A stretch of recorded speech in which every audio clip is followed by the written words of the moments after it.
Assalamualaikum warahmatullahi wabarakatuh. Jumpa lagi bersama kami, belajar sejarah asik dan seru. Kali ini kita akan belajar bersama tentang kebijakan politik apa aja sih di masa Orde Baru. Apakah banyak bedanya dari kebijakan politik di masa reformasi sekarang? Yuk kita mulai.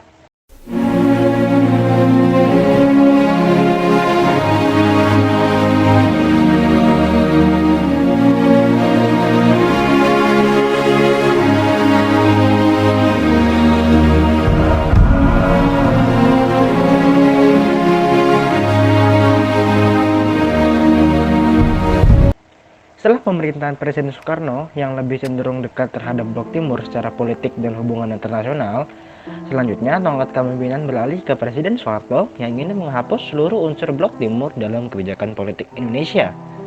Karena politik luar negeri Indonesia menganut politik bebas aktif, maka kebijakan politik masa Orde Baru justru memutuskan hubungan dengan Cina dan meniadakan segala hal yang berbau Cina di Indonesia. Indonesia pada masa Orde Baru bertekad untuk menjadi negara yang netral, tidak condong ke blok barat maupun timur.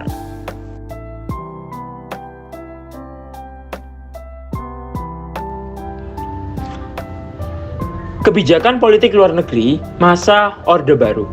Di antaranya adalah yang pertama, normalisasi hubungan Indonesia-Malaysia. Indonesia melakukan konfrontasi dengan Malaysia setelah diumumkannya Dwi Kora oleh Presiden Soekarno pada tanggal 3 Mei 1964.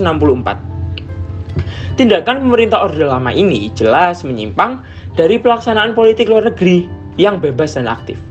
Normalisasi hubungan Indonesia-Malaysia tersebut berhasil dicapai dengan ditandatanganinya Jakarta Accord pada tanggal 11 Agustus 1966.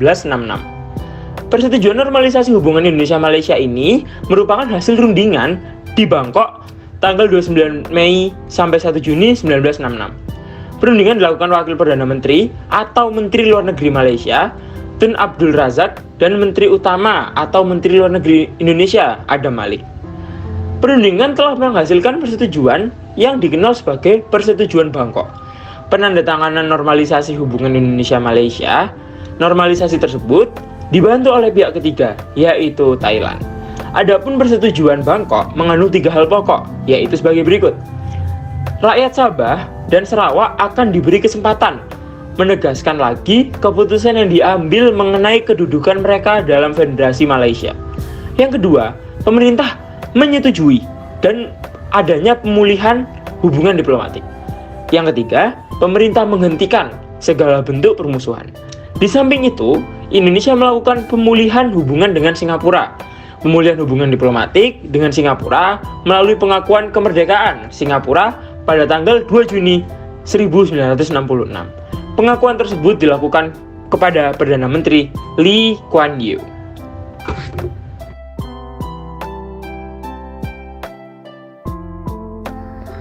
Indonesia pada masa pemerintahan Soekarno telah aktif menjadi anggota PBB, tepatnya pada 28 September 1950, di mana seiring perkembangan, Soekarno memutuskan Indonesia untuk keluar sementara dari organisasi dunia tersebut pada 1 Januari 1965.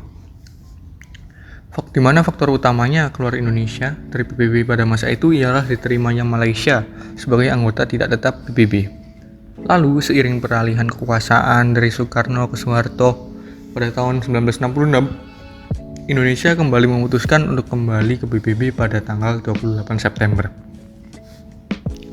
Hal tersebut didasarkan atas politik luar negeri Indonesia yang bebas aktif, di mana keaktifan Indonesia dalam PBB secara nyata tampak dengan terpilihnya Menteri Luar Negeri Indonesia, Adam Malik, yang menjadi Ketua Majelis Umum PBB untuk masa sidang tahun 1974. Di mana pada tahun 1966 itu Indonesia kembali masuk ke PBB sesuai dengan hasil sidang DPR RI.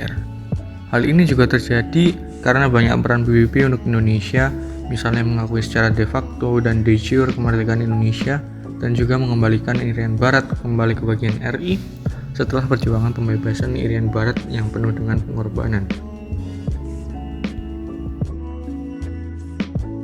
Dalam kerjasama regional dan internasional, diantaranya adalah 1. Aktif dalam pembentukan ASEAN. Keaktifan Indonesia dalam hubungan luar negeri ini juga dibuktikan dengan terbentuknya ASEAN, Association of Southeast Asian Nations atau ASEAN, adalah perhimpunan bangsa-bangsa Asia Tenggara yang didasari oleh rasa setia kawan, persahabatan, dan kerjasama. Organisasi ini dibentuk pada 8 Agustus 1967 di Bangkok, Thailand. Indonesia yang diwakili oleh Adam Malik termasuk menjadi pelopor dalam terbentuknya ASEAN dengan menandatangani deklarasi Bangkok tersebut. Nah, yang kedua, mengirimkan kontingen Garuda dalam misi perdamaian. Pembentukan pasukan Garuda itu diawali dari kemunculan konflik di Timur Tengah pada 26 Juli 1956. Pada saat itu, 3 negara yang terdiri dari Inggris, Perancis, dan Israel sedang melancarkan serangan gabungan terhadap Mesir. Melihat momentum dari peperangannya, Indonesia ingin segera mengungkapkan rasa terima kasih kepada negara-negara Liga Arab, terutama Mesir. Alasannya ini karena Mesir sebagai negara pertama yang mengakui kemerdekaan Indonesia secara de jure pada 18 November 1946 dan negara yang gigih mendukung Indonesia saat terjadi sengketa dengan Belanda. Mesir yang mengalami konflik militer skala besar dibantu oleh Indonesia yang berusaha membalas budi Mesir melalui mekanisme diplomasi PBB. Indonesia mendukung PBB untuk mengirimkan pasukan perdamaian demi membantu meredakan krisis.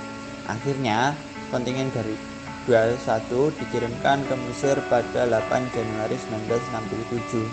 Itulah yang menjadi awal mula Indonesia menjadi anggota penting dalam pasukan penjaga perdamaian PBB. Selanjutnya, Indonesia tidak berhenti mengirimkan kontingen Garuda dalam misi Garuda ke berbagai negara di dunia di bawah naungan PBB. Bahkan, sekarang Indonesia ini telah menjadi kontributor terbesar ke-10 pasukan pemeliharaan perdamaian PBB dari totalnya itu 124 negara.